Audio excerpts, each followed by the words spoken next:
नमस्कार, मैं एडवोकेट प्रशांत कान्हा आपका अपने इस यूट्यूब चैनल पर स्वागत करता हूं। और आज के इस वीडियो में हम बात करेंगे कि अगर आप सिविल कोर्ट से या फिर हाई कोर्ट से कोई केस जीत गए हैं और आपको लगता है कि जो विपक्षी पार्टी है, जो जजमेंट डेटर है, वो कोई चालाकी करके कहीं अपीलेट कोर्ट से या फिर माननीय सुप्रीम कोर्ट से कहीं कोई आपकी गैर हाजिरी में कोई इंटरिम रिलीफ ना ले ले या फिर उस जजमेंट को स्टे ना करा दे जो आपके फेवर में डिसाइड हुआ है। तो अगर इन चीज़ों से बचना है तो आपको समझना पड़ेगा कॉन्सेप्ट ऑफ केविएट।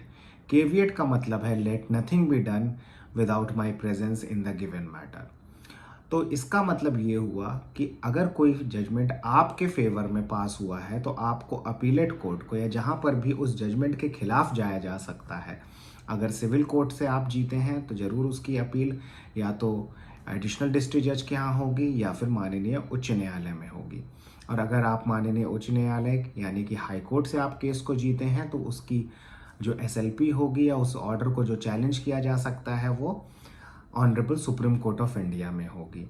तो इसका मतलब ये हुआ कि आप ये कहना चाहते हैं कि मेरे फेवर में एक जजमेंट है और उस जजमेंट के खिलाफ मेरी गैर हाजिरी में कुछ ना किया जाए। तो आपको क्या करना पड़ेगा? डेफिनेट सी बात है कि आपको जो विपक्षी पार्टी है, जो अपोजिट पार्टी है, उससे पहले उस कोर्ट में पहुंचकर उस कोर्ट को बताना पड़ेगा कि आपके फेवर में एक जजमेंट है और उस जजमेंट के खिलाफ मुझे बहुत ज़्यादा एंटिसिपेशन है कि दूसरी जो हारने वाली पार्टी है वो अपील में उस ऑर्डर को चैलेंज करने आएगी। तो उस एप्लीकेशन को जो आप लगाते हैं, जो आप विपक्षी के पहुंचने से पहले वहां पर एक एप्लीकेशन लगाते हैं, उसको केविएट कहते हैं। तो अगर आप केविएट लगाना चाहते हैं तो आप सुप्रीम कोर्ट के या हाई कोर्ट के या एडिशनल डिस्ट्रिक्ट जज की कोर्ट में आप एडवोकेट को कनेक्ट कर सकते हैं और वहाँ पर आप अपनी केविएट को फाइल कर सकते हैं। जब भी केविएट फाइल होगी तो 90 डेज़ का उसका लिमिटेशन होता है। 90 दिन के अंदर अगर उसके खिलाफ कोई भी केस फाइल होता है तो आपको सूचित किया जाएगा और साथ ही साथ जो अपोजिट पार्टी है जिसने केस फाइल किया उसको बोला जाएगा कि पहले इसकी कॉपी सर्व कराइए आप जजमेंट होल्डर के ऊपर, जो जजमेंट या डिग्री होल्डर है उसके ऊपर, और उसके बाद उसकी रिसीविंग लगाइए, तभी वो मैटर कोर्ट के सामने लिस्ट होगा टेकअप होने के लिए।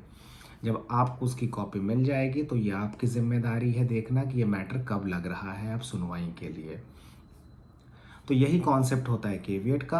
आप इसको सिविल जज के ऑर्डर के अगेंस्ट में एडिशनल डिस्ट्रिक्ट जज के यहाँ लगा सकते हैं।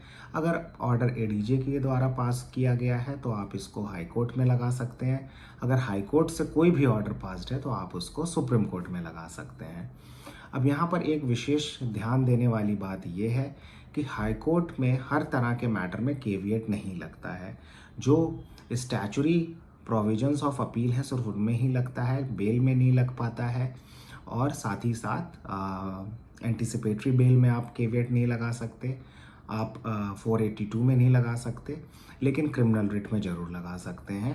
इलाहाबाद हाई कोर्ट की जहाँ तक बात है, माननीय सुप्रीम कोर्ट में आप हर तरह के मैटर में केविएट लगा सकते हैं। अगर कोई भी ऑर्डर हाई कोर्ट के द्वारा पास किया गया है और आपको लगता है उसके अगेंस्ट में कोई माननीय उच्च न्यायालय में एसएलपी कर सकता है, लेकिन अगर आपको लगता है कोई रिट पिटीशन फाइल कर सकता है किसी ऑर्डर के अगेंस्ट में, तो ये थोड़ा मुश्किल है वहाँ पे केविएट लगना, क्योंकि कोई पहले का ऑर्डर नहीं है।